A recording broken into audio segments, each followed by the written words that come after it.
स्काउटको आज औपचारिक रूपमा पोशाक वितरण गरेर भद्रकाली आधारभूत विद्यालयको स्काउट ट्रुपको औपचारिक आरम्भ भएको छ। एकपटक फेरि ताली दिनुस् त। यो मैले ताली मात्रै भनेको छु, त्यसकारण ताली नै मात्रै दिने। हस्, फेरि ताली दिनुस्। यति राम्रो कुराहरू छ।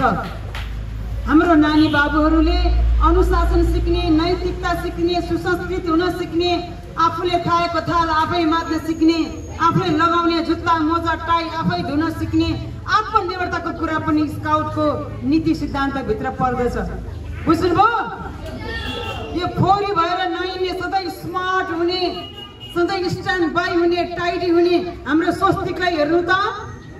जहिले पनि टाइडीनेस, जहिले पनि स्मार्टनेस, जहिले पनि एक्टिभ, जहिले पनि उज्यालो मुख, जहिले पनि सशक्त, जहिले पनि जागरुक, जहिले पनि आनन्द, दुःख छैन अनुहारमा।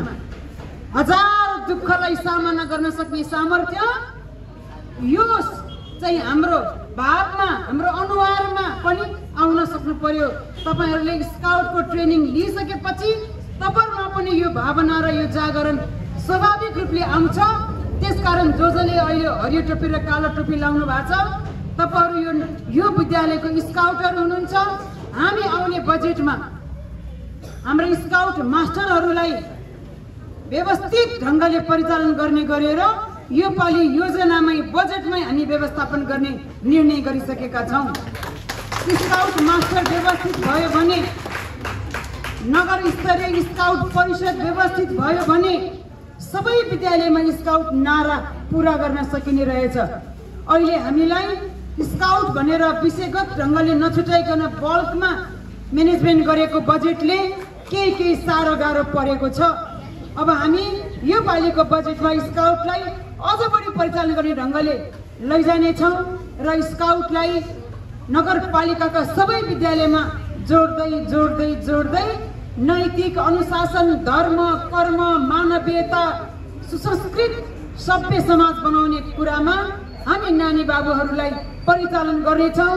नगरपालिकाले तपाईहरुलाई यो अभियानमा अगाडि बढाइरहनेछ र यो भद्रकाली स्काउट ट्रुप नगरपालिकाको सबै विद्यालयहरूमा उत्कृष्ट हुन सक्नुहोस् भनी पनि म शुभकामना दिन चाहन्छु र सबै विद्यालय परिवार, विद्यालय व्यवस्थापन समिति, टिचरलाई विशेष धन्यवाद दिन चाहन्छु।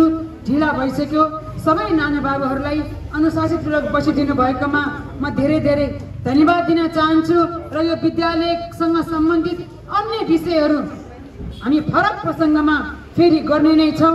तपाईहरु सबैलाई धन्यवाद दिँदै मेरो भनाइ यही टुङ्ग्याउँछु। जय स्काउट, जय भद्रकाली, जय बुढानीलकण्ठ।